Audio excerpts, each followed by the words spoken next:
Bwana Yesu awe pamoja nanyi. Tunamshukuru Mungu ametubariki kwa wiki hii yote. Tumemwona Mungu akitubariki kwa maombi na kwa ibada kwa ujumla, na jana tulikuwa na wakati mzuri wa kuweka kumbukumbu siku ambapo Mungu alishuka kuthibitisha ujumbe wa saa. Amen. Hii hapa waziwazi ni tukio lisilo la kawaida, la ajabu sana sana sana. Bwana Yesu kuja tena kuonekana, akaja akashuhudia mtumishi wake kwamba huyu huduma yake ni mimi. Meshaona wazi na sayansi ya kawaida tu, kamera za kawaida zikampiga picha na akaruhusu picha yake itoke. Kwa hiyo ni jambo lisilo la kawaida, japo amekuwa naye tangu kuzaliwa nguzo ya moto. Amen. Tangu ionekane kwa mitume, hapo katikati hatujasikia chochote kuhusu nguzo ya moto mpaka kwenye huduma ya Branham. Kuzaliwa kwa Branham, maisha yake yote hiyo nguzo ya moto tena ni kuonyesha Mungu sana niko kufanya kazi tena. Hata tumeziona zamani za mitume tena. Kwa kama kuna watu wanaweza kujivunia walitembea na mtume, na sisi tulitembea na mitume.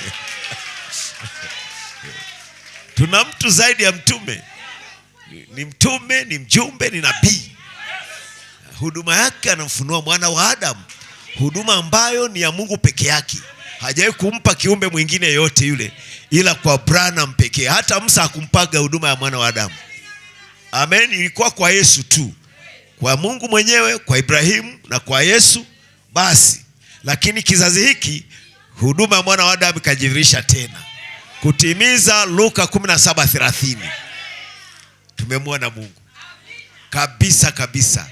Ameazima mwili wa kibinadamu akatuhubiria ujumbe. Jumbe zote hizo tunazosikia ni Kristo mwenyewe akihudumu ujumbe wake. Bwana natujalie sana. Hivyo ndivyo Mungu amefanya. Hivyo ndivyo alivyoandika kitabu cha Ufunuo. Kitabu cha Ufunuo nabii anasema kimeandikwa na Yesu mwenyewe. Unasoma jumbe zinasema hivyo?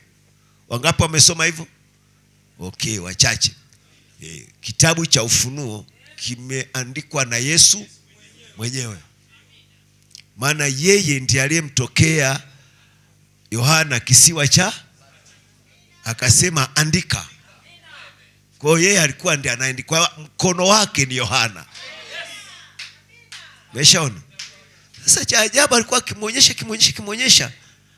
Yohana akitaka kumsujudu anasema sisujudu kwenye hali hii. Kwenye hali hii mimi ni mwanadamu.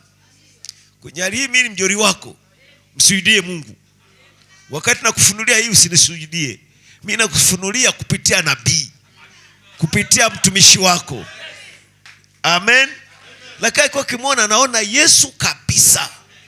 Akitaka msujudu anasema usifanye hivyo. Ni kuonyesha huduma ilivyo ya ajabu sana. Ila wengi tu bado hatujafikia kuona hivyo, kwamba kutenganisha mtu Branham na Yesu ndani ya mtu huyo Branham. Vyote vimeelewa, vimetenda kazi pamoja. Kwa Yohana alikuwa na mwili wake na Yesu alikuwa na mwili wake. Kizazi hiki Branham ana mwili wake na Mungu mwili huo. Umeshaona ambavyo ilikuwa. Kwa hiyo Mungu hajaumba mwili mwingine kwa sababu ilihitaji apate bikira tena. Ingehitaji apate bikira tena, au ingehitaji tena aumbe element 16 kama kwa Ibrahimu. Sasa hiyo ahadi haipo. Ahadi ya yeye tena kufanya hivyo haipo. Ahadi iliyopo kwamba yeye angekuwa ndani ya nabii, angejifunua kama nabii tena. Amen. Mwana wa Adamu ni nabii, Mungu nabii. Kwa hiyo tumepata huduma ya Mungu nabii ndani ya mtu.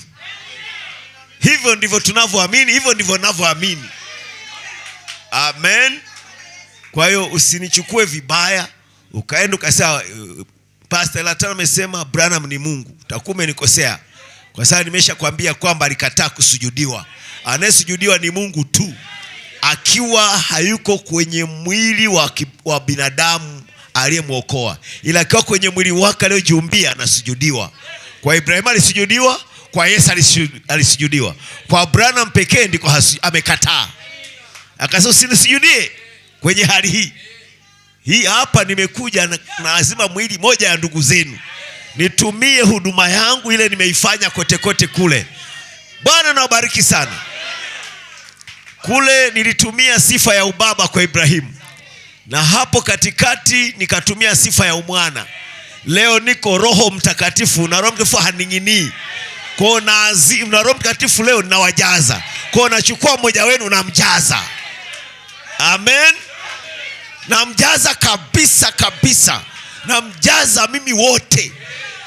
Namjaza mimi wote. Roho Mtakatifu wote, sio nusu. Watu wanasema ukimfanya Branham Roho Mtakatifu wote unamfanya kuwa Mungu. Hata hivyo ndivyo Mungu amemfanya. Mungu amemfanya hivyo. Amemfanya hivyo kwamba kwetu sisi ndio neno la Mungu akitamka Branham. Tunasema Branham anasema, Branham anasema, manake Mungu anasema, Mungu anasema. Kama kwa Musa ilikuwa hivyo, je huku? Musa mwenyewe akaambiwa wewe utakuwa Mungu. Mungu kwao, si tu kwa Farao bali hata kwa Waisraeli. Afu Haruni ni nabii wako. Kwa nabii ni Haruni, wewe unasema mahali pa Mungu. Ndio maana akashuka kwenye mlima Sinai akasema sasa nataka na watu na wewe wakuamini. Hebu naomba mnisikie. Mungu anajua naaminika yeye ni Mungu. Anaambia Musa, na wewe nataka wakuamini hata milele. Na wewe. Yaani maana yake baada ya kuniamini mimi, sasa wakuamini wewe. Sasa nashuka mbele zao ili waone. Afu nakuita peke yako, afu uje uingie ndani yangu. Maana siku ile ya kwanza nilipokutokea niliingia ndani yako. Mbele za watu nataka uje uingie ndani yangu ili wajue wewe ndio mimi.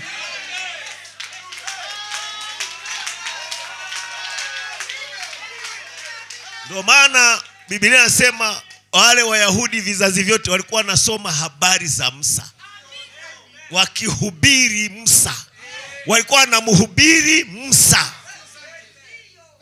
Kumbe unapomhubiri Musa unamhubiri Mungu.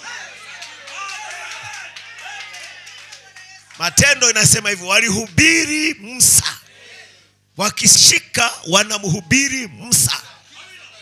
Sasa Malaki 4 ikasema, ikumbukeni torati ya Musa mtumishi wangu niliyomwamuru huko Harebu, na amri na hukumu. Angalieni nitawapelekea Elia nabii kabla haijaja siku ya Bwana iliyokuwa kuogofya.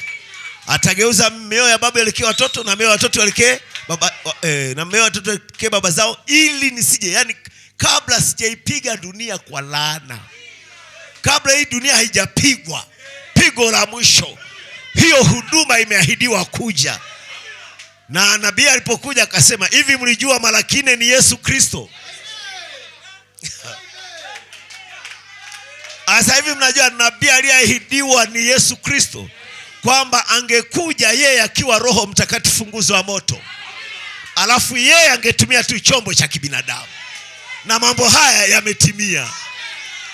Na tarehe 28 mwezi wa pili mwaka 63 Mungu akashuka kama alivyoshuka mlima Sinai kuja kuthibitisha mtumishi wake. Alafu akamchukua Branham akamuingiza. Jina la Bwana barikiwe sana. Amen. Hallelujah. Amen, amen, amen. Na ikatimia kusema, leo hii mimi Yesu mnaniita Beelzebuli, mnasamehewa. Lakini Roho atakapokuja akaingia kwenye mwili wa mtu hivi, ukinena neno lolote dhidi yake imekukata. Na hiyo imetimia kwa Branham. Wakati huduma ya Yesu ikijirudia tena, wakati ni Roho Mtakatifu ndani ya mtu, Roho Mtakatifu wote ndani ya mtu. Jina la Bwana barikiwe sana. Kwa hiyo yabidi unajua tunachoshikilia kile tunaamini. Amina. Na kanisa hili mmebarikiwa kusikia haya mnayoyasikia, na Bwana awabariki kwa wingi. Amen. Hey. Amen. Namshukuru Mungu kuniweka hai na kunipa ufunuo huu na uhubiri kwa uhuru kabisa. Najua ninaposimama Mungu ananijalia, anajua ninachonena. Amina, amina. Tunafuata Mungu wa kweli kweli kweli, ambaye tunaamini ujumbe wa kweli kweli kweli, ambaye amejithibitisha yeye mwenyewe. Asa ukiniona kwa picha ni uthibitisho zaidi kuliko kuniona kwa ono. Kwa ono nitakushakia, lakini picha, kamera sio muamini, ni chombo. Ni chombo cha kisayansi, sio muamini, haina roho ya kuamini. Ikichukua kitu ni kitu kipo. Kwa imepiga picha ni picha ipo. Hii anaonekana wazi wazi wazi. Kwa wapenzi, mmefuata Mungu wa kweli, aminini ujumbe huu mtapona. Na agizo la mwisho akamwambia Branham, wafanye watu wa kuamini wewe Branham. Jumbe, tangazo la mwisho na agizo la mwisho kwa Branham, Mungu anamwambia wafanye watu wa kuamini wewe. Nabii akasema, wangapi wanamwamini Mungu Baba? Watu wakainua mikono. Na hapa nishahubiri huo ujumbe. Wangapi wanamwamini Yesu Kristo? Watu wakainua mikono. Wangapi wanamwamini Roho Mtakatifu? Watu wakainua mikono. Akasema, sasa leo sisemi hiyo, leo nasema kila aliniagiza. Vile unavyomwamini Baba na Mwana na Roho Mtakatifu, aminini ya kwamba yeye amenituma, na kwamba mniamini kama mnavyomwamini yeye. Na kumwamini Branham ni kumwamini Baba, ni kumwamini Mwana, ni kumwamini Roho Mtakatifu. Mbingu yote iko na macho kwa Branham. Leo mamlaka yote mbinguni na duniani iko kwa Branham. Ukitaka Mungu akuheshimu, mheshimu Branham. Mheshimu Branham peke yake. Heshima leo. Na Mungu anachokuheshimisha ni kumwamini huyu mtu. Ukimwamini huyu mtu, umemwamini huyu mtu. Amen. Mwaminini huyu mtu, kwa kuwa amembeba huyu mtu. Najueje kutenda kazi ya Bwana? Wakamuuliza Yesu, nitajueje nafanya kazi ya Mungu? Mapenzi ya Mungu kwa wakati huu, nataka nifanye mapenzi ya Mungu. Kazi ya Mungu ni ipi? Asa, mwaminini yeye aliyetumwa na yeye. Mwaminini yeye aliyetumwa na yeye. Ni kumwamini yeye aliyetumwa naye. Kwa hiyo huyu ndiye amemtuma huyu. Kwa tumwamini huyu aliyetumwa na huyu. Hii ndio message. Ndio maana tunapotaka uamini, tunataka umehakikisha kabisa unakimbia madhehebu na umeelewa nini unafuata. Tuko na message ambayo ni zaidi ya yani hulinganishi na madhehebu.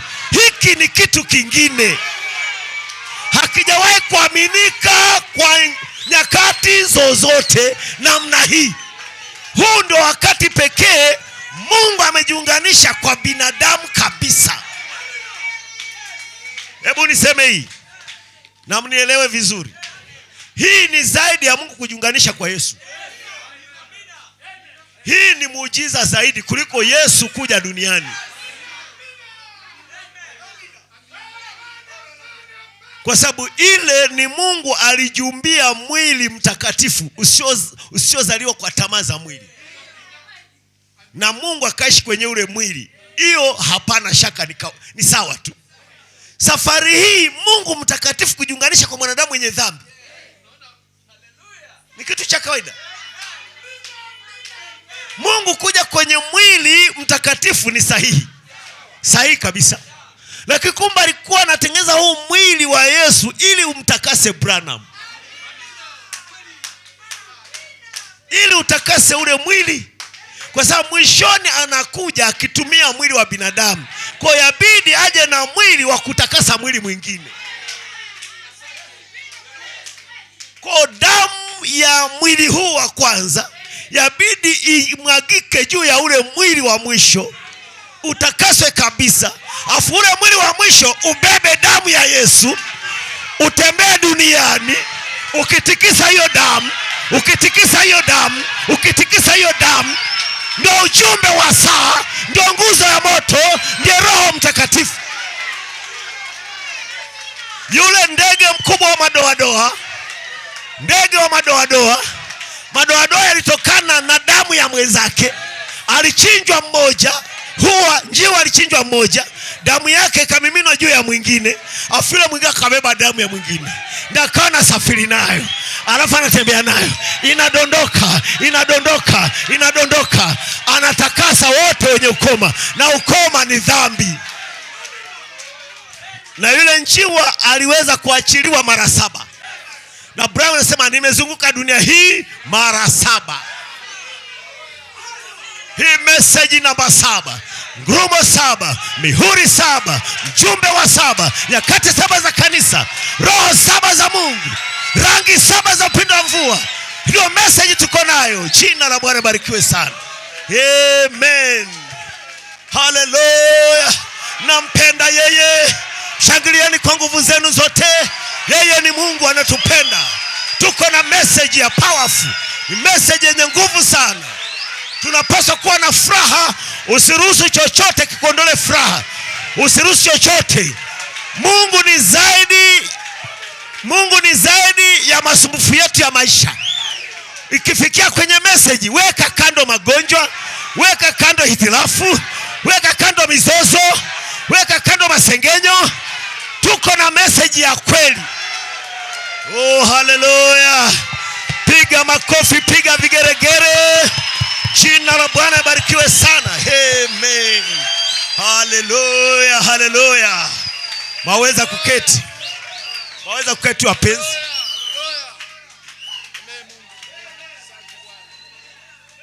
Message ni kitu cha kipekee. Message ni Mungu. Ni Mungu kabisa. Message ni kweli wapendwa. Mungu ameonekana wazi wazi. Hallelujah. Mungu ameonekana kizazi hiki. Usikose, usichelewe. Ni wito wa mwisho. Ni ujumbe wa mwisho. Ni kizazi cha mwisho. Ni sauti ya mwisho kwa watu wa mwisho. Haitakuwa kwa nyingine tena. Hii ndio ya mwisho wapendwa. Tunahubiri kwa mara ya mwisho. Tunaabudu hapa, tunashangilia kwa mara ya mwisho. Sio muda mrefu tutakuwa ng'ambo ya pili. Hakuna kizazi kingine kitakuja. Hiki ndicho cha mwisho. Branham ndio wa mwisho. Hakuna nabii mwingine. Yeye ndio wa mwisho peke yake. Oh, hallelujah. Amen, amen. Huduma zingine zikija, hata zina roho ya unabii, zitachukua kwa nabii Branham. Huduma yoyote ikija ya kweli, kuijua ni ya kweli, itakusisitizia Branham. Ukiona kusisitizia Branham, hiyo ipokee. Inamsukuma Branham, hiyo ikatae. Hiyo ni ya adui. Yoyote na kuletea Branham, sema amina ndugu. Sema amina dada. Sema amina mpenzi.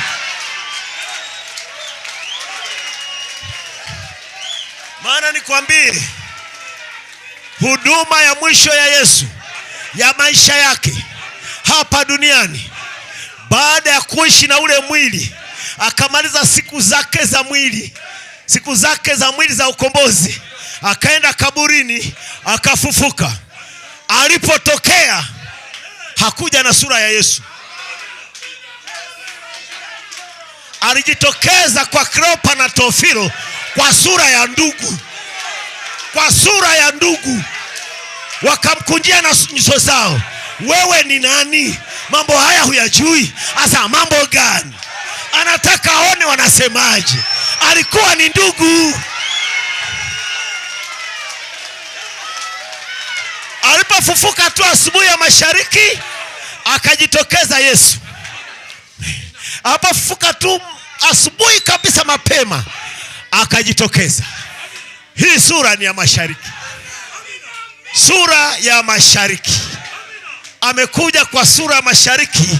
Alipofufuka tu, sura ya mashariki. Anayevaa kanzu kama mashariki wanavyovaa kanzu. Sura kama ya Kiebrania, kama Mwebrania. Sura ya Kiebrania akaja nayo, na akajifunua kwa watu matabaka mawili, kwa Myahudi na kwa Msamaria. Kwa mataifa akasema, subirini, mbegu ikikaa peke yake haiwezi kuzaa, inabidi anguke chini, afu ndipo itaonekana nyingi. Kwamba nitawatokeza mataifa nikiwa na wajaza, ndipo nitakuja nijifunue tena katika sura ya mwanadamu. Asubuhi hiyo alionekana kwa baadhi ya waaminio, wakamwona kabisa. Sasa kawaambieni, ndugu zangu, nimewatangulia Galilaya. Sasa okay, wamemwona kabisa, wanawake kadha wa kadha. Tuko pamoja? Amen. Ikapita kutwa, ni nyakati zikapita, nyakati za mashaka, nyakati za madhehebu, nyakati za wasiwasi, za kushuhudia tu alafu hawana alama yoyote. Haleluya! Nyakati hizo za Lutherani, nyakati za John Wesley, nyakati za Pentekoste na kadhalika. Lakini jioni, wakati wanavunjika na moyo, jioni wakati wanakata na tamaa, itakuwa wakati wa jioni, mtaiona nuru tena. Wakati wa jioni akajitokeza kwa sura ya magharibi. Sura ya jioni, sura ya magharibi. Asubuhi sura ya mashariki, jioni sura ya magharibi. Amen. Tumemwona Mungu katika sura ya magharibi, na wao wa kwanza walimwona Mungu kwenye sura ya mashariki. Leo tumemwona Mungu kwenye sura ya magharibi. Haleluya. Amen. Jioni akajitokeza akiwa ndugu. Akasema, usinite chochote, niite ndugu. Mimi ni ndugu yenu. Ilikuwa akitaka kusema jambo lolote la kiungu, la kumdhirisha Mungu. Sasa kumbuka, mimi ni ndugu yenu. Usiniwazie chochote zaidi ya ndugu. Kwa nini? Huduma anayotaka kuleta si ya ndugu.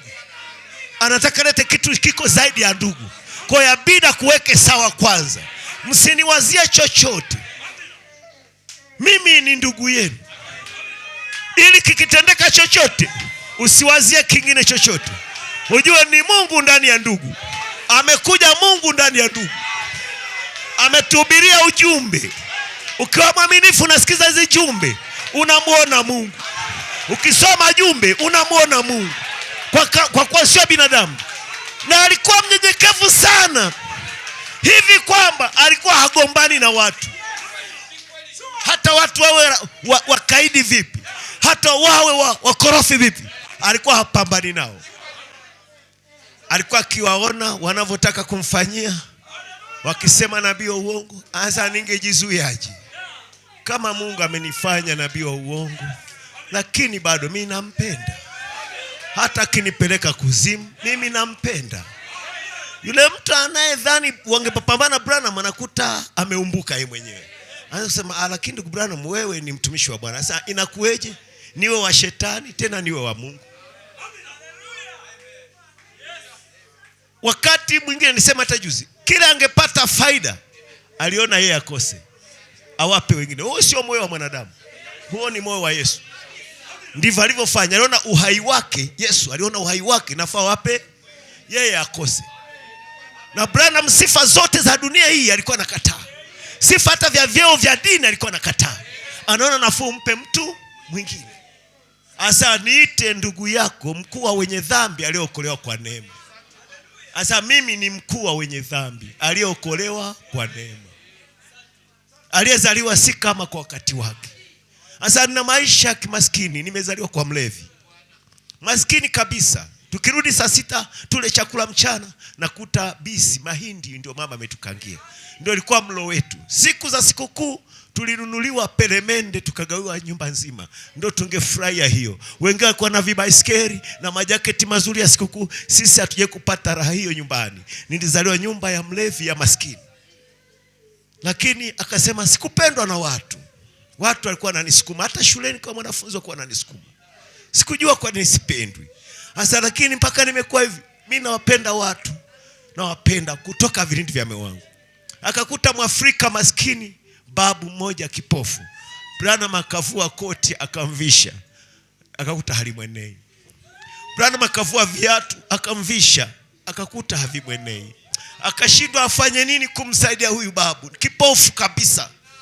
Branham akawaza, vipi baba yangu angezaliwa kipofu? Hajai kuona, hajui mwanga ni nini. Ikamuumiza sana mpaka alivyoumia, Kristo akaingilia kati, akampa yule baba kuona. Ni mtu mnyenyekevu. Tumepewa ndugu mnyenyekevu, ndugu wa kweli ambaye hataki faida yake mwenyewe, anataka faida ya wengine. Hata kahubiri akasema uzima milele ni kuishi kwa ajili ya wengine, na Branham ameishi kwa ajili ya wengine. Hakika tumemwona Mungu akimthibitisha, amemthibitisha waziwazi kwa lile wingu la mlima Sunset. Bwana na wabariki.